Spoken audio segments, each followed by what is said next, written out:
Mesdames et messieurs, chers collaborateurs du bureau de la jeunesse communale de Bouaké, chers amis de la presse, je suis particulièrement heureux d'être de retour à Bouaké après un séjour qui a duré 5 jours à Dakar au Sénégal, où j'ai pris part aux côtés de plusieurs de mes pairs et leaders de la sous-région de l'Afrique de l'Ouest.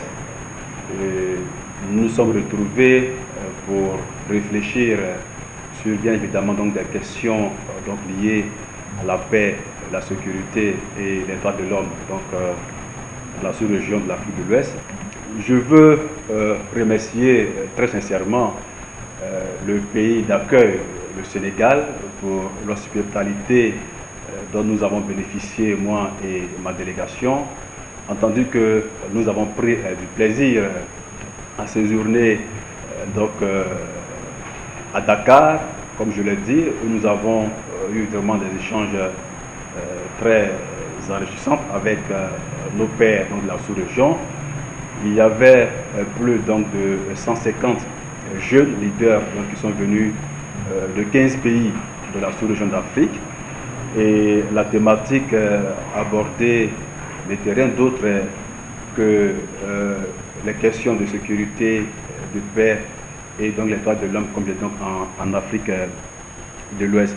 Au cours de ce forum, nous avons, je dis nous, je parle de la Côte d'Ivoire, nous avons eu le privilège d'animer 2 panels, à commencer par le vice-président en charge de la coopération. Il a animé un panel. Après, j'ai aussi moi également animé un panel. Donc la Côte d'Ivoire était, on va dire, à l'honneur à ce rendez-vous. Et il est important également de vous donner de plus amples informations sur ce qui a meublé, n'est-ce pas, ce forum à travers les résolutions que nous avons arrêtées pour notre continent qui est l'Afrique de l'Ouest. À ce titre, il faut noter que nous avons abordé la question, bien évidemment, en ce qui concerne la participation des jeunes dans l'élaboration et la mise en œuvre des politiques gouvernementales en matière de la consolidation de la paix et de l'atteinte des ODD.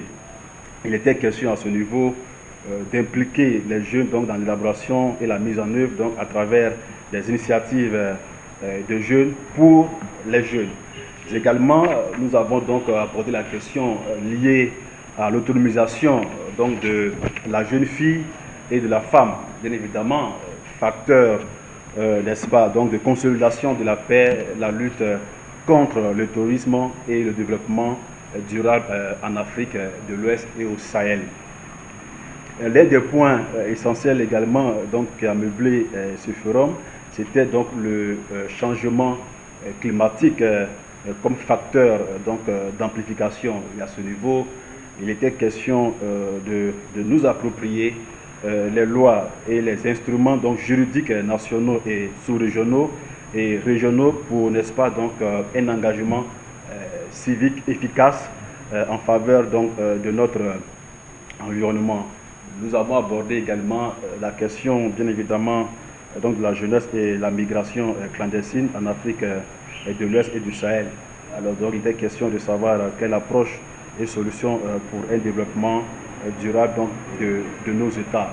À ce niveau, il y a eu quand même quelques réactions telles qu'il faut quand même accroître les budgets nationaux des départements sectoriels, n'est-ce pas, en charge de la jeunesse, mais également aussi adopter des politiques et programmes réels pour l'insertion socio-professionnelle des jeunes afin de créer un environnement de confiance entre les décideurs et les jeunes, mais aussi encourager et accompagner l'entrepreneuriat des jeunes à travers des mesures d'allègement liées n'est-ce pas, aux taxes et aux impôts. Nous avons également abordé la question à l'endroit des jeunes de l'Afrique de l'Ouest et du Sahel sur notre participation donc, dans les instances donc, de gouvernance. Et à ce titre, il faut retenir que les jeunes donc, de l'Afrique de l'Ouest et du Sahel doivent, n'est-ce pas, donc, multiplier leurs forces, leurs efforts, leurs compétences et leur savoir-faire afin donc, de contribuer de manière concrète et en synergie pour que nous ayons tous avoir donc une instauration d'un climat de paix et de sécurité et de l'édification de nos communautés économiques et sociales. Et il était aussi question donc d'indiquer des directives en ce qui concerne donc la promotion de leadership donc, au niveau de l'Afrique et de l'Ouest. Nous voulons bien évidemment que nous ayons des jeunes leaders à des instances, donc disons telles qu'au niveau des élections locales. Il faut qu'il y ait une forte participation donc, des jeunes à ce niveau, que ce soit les élections municipales, les élections législatives, les élections donc, au niveau du conseil régional, et ainsi de suite. Dans chaque pays, il faut que les jeunes puissent s'approprier cet engagement.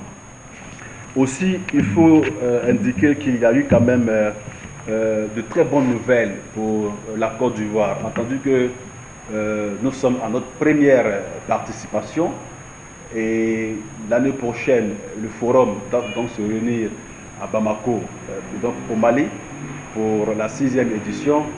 Et la bonne nouvelle ici, c'est que notre ville, Bouaké, voilà, est donc la ville d'honneur à ce rendez-vous l'année prochaine. Et la deuxième bonne nouvelle, c'est que la Côte d'Ivoire va recevoir l'organisation de la 7e édition du Forum sous-régional des jeunes, donc sur la paix, la sécurité et les droits de l'homme. Voilà les deux bonnes nouvelles avec lesquelles nous revenons au pays, donc en Côte d'Ivoire, mais précisément à Bouaké, et tout ça grâce à vos prières, grâce à vos bénédictions. Voici ce que nous avons pu obtenir comme victoire. C'est donc le lieu pour moi de remercier très sincèrement nos autorités, donc avec à sa tête le ministre-maire Amadou Koné, donc président de l'IDECOSI, donc l'Union des villes et communes de Côte d'Ivoire, qui a fortement contribué à nous faciliter notre séjour à Dakar. Donc je voudrais, au nom de ma délégation et moi-même, le traduire toute notre gratitude et nos remerciements et dire que la ville de Bouaké a été valablement et dignement représentée, et j'en veux donc pour preuve les deux nouvelles que je viens donc d'évoquer ici. Aussi, je veux terminer par lancer donc un appel donc à la jeunesse, donc à l'unité et à la mobilisation pour que 2026, qui est l'année où la Côte d'Ivoire va donc accueillir la 7e édition donc du forum sous-régional, que nous puissions donc nous mobiliser, que nous puissions travailler dès maintenant à réserver non seulement un accueil chaleureux donc à tous ces leaders donc, qui viendront donc de la sous-région, mais aussi donc du Sahel, mais que nous puissions démontrer combien de fois notre pays, la Côte d'Ivoire, est véritablement un pays d'hospitalité, un pays d'accueil, de fraternité, pour que nos frères leaders puissent vraiment passer un séjour très agréable et inoubliable ici en Côte d'Ivoire. Voilà, mesdames et messieurs, pour me résumer donc le compte rendu de notre séjour à Dakar, tout en vous remerciant pas de toute vos bénédictions. Vive l'Afrique, vive la Côte d'Ivoire, vive Bouaké, je vous remercie.